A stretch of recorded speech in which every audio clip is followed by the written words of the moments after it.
जिल्हा परिषदेतील वादग्रस्त आणि ठेकेदारांकडून मोठ्या प्रमाणावर चिरीमिरी घेणाऱ्या कार्यकारी अभियंता वैशाली ठाकरे आणि सहाय्यक लेखाधिकारी अरुण धारणकर यांना एसीबीने लाच घेताना रंगेहात पकडले.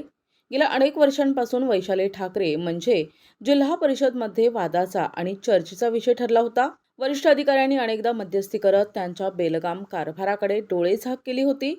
अखेर त्र्यंबकेश्वर येथील एका ठेकेदाराकडून सिमेंट काँक्रीट बंधारा दुरुस्तीचं काम आणि देयके मंजूर करण्यासाठी वैशाली ठाकरे हिनं 50,000 रुपयांची मागणी केली होती.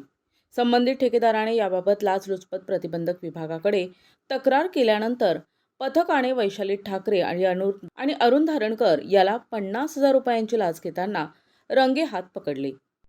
सदरची कारवाई सध्या प्राथमिक स्वरूपामध्ये आहे.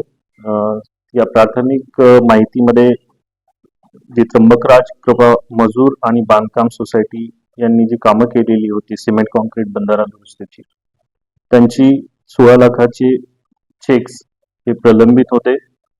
त्या प्रलंबित चेक देण्यासाठी सद्यस्थितीमध्ये जी आम्ही ट्रॅप कारवाई केलेली आहे त्यामध्ये अलोसे श्रीमती वैशाली ठाकरे, कार्यकारी अभियंता वर्ग 1, लघु पाटबंधारे विभाग, जिल्हा परिषद नाशिक, आणि दुसरे अलोसे जे आहेत अरुण धारणकर हे वरिष्ठ सहाय्यक लेखा वर्ग 3 आहेत, लघु पाटबंधारे विभाग, यांनी लाचेची मागणी केलेली होती. आणि लाचेची मागणी केल्यानंतर लाच स्वीकृती करताना यांना ताब्यात घेण्यात आलेला आहे. याबाबत पुढील कारवाई करीत आहोत. गुन्हा दाखल करण्याची प्रक्रिया सुरू आहे.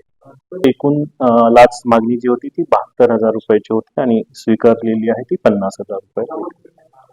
याबाबत अधिक तपास करीत आहोत आणि दोन्ही आरोपी आमच्या ताब्यात आहेत. पुढील कारवाई करीत आहोत. गुन्हा दाखल करीन पुढील तपास होईल. मी नाशिक परिक्षेत्रातील आमच्या 5ही जिल्ह्यांमध्ये नाशिक, जळगाव, धुळे, नंदुरबार आणि अहिल्यानगर येथील सर्व नागरिकांना आवाहन करतो की आपल्या कसल्याही तक्रारी या लाचेच्या संदर्भात असतील, आपल्याकडे कोणी लाचेची मागणी करत असते तर आम्ही जे प्रसारित केलेले नंबर आहेत कृपया त्यावर संपर्क साधावा. 1064 हा टोल फ्री क्रमांक आहे, त्यावरही संपर्क साधावा. यावर निश्चित कारवाई करण्यात. प्रतिनिधी गुड्डू शेख, दिशा न्यूज, नाशिक.